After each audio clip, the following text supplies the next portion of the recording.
Hi students, welcome to the English session. Today we shall be dealing with the poem On Killing a Tree by Jeev Patel. The poem On Killing a Tree has been taken from Jeev Patel's anthology named Poems. The poem is a graphic picture of man's cruelty towards the tree, which symbolizes nature. The poet gives us step-by-step instructions on how to kill a tree and makes us realize that killing a tree is akin to murdering a human being. It also refers to the destructive nature of humans and the indestructibility of nature. It takes much time to kill a tree. Not a simple jab of the knife will do it.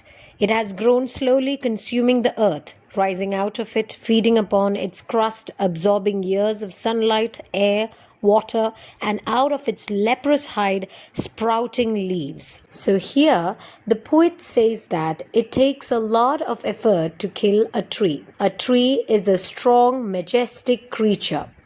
The tree has grown strong by feeding from the earth's soil. It has also absorbed years of sunlight, air, and water. A mere stab of a knife will not kill a tree. The tree also has sprouted leaves from its leprous hide. The phrase leprous hide refers to the discoloration on the bark of the tree. The poet here compares the spots on the tree to the marks of a person suffering from leprosy. So hack and chop, but this alone won't do it. Not so much pain will do it. The bleeding bark will heal, and from close to the ground will rise curled green twigs, miniature boughs, which if unchecked will expand again to former size. So here the poet says that one is free to cut a tree, but such an act will not kill a tree. The tree will heal from this hurt. It will grow new branches and grow back to its former size if left unchecked. No, the root is to be pulled out of the anchoring earth. It is to be roped, tied, and pulled out, snapped out, or pulled out entirely out from the earth cave and the strength of the tree exposed. The source white and wet, the most sensitive hidden for years inside the earth. So here the poet says that for the tree to die, one must pull out its root. The earth sustains and protects the root. The root is the source and essence of the tree's strength. The root needs to be roped, tied, and then pulled out from its earth cave. Only then will the source of the tree be exposed. Then the matter of scorching and shocking in sun and air, browning, hardening, twisting, withering, and then it is done. So here the poet says that once removed from the earth, the root must be left out in the open where the sun can burn it. Without moisture, the root will brown and harden. Then it would twist and finally wither away. And then the killing of a tree will be complete. The poet here is making a negative argument. By describing the process of killing a tree, the poet is trying to shock and disgust the reader. In doing so, he is indirectly asking them to save trees. The summary of the poem.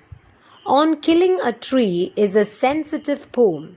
The poet persuades the reader not to destroy trees and equates it with killing a human being. He says that a plant takes sunlight, water, air, and nutrients from the soil to gradually become a huge tree. It develops a strong trunk and gets numerous leaves. Merely cutting the trunk of the tree does not kill it.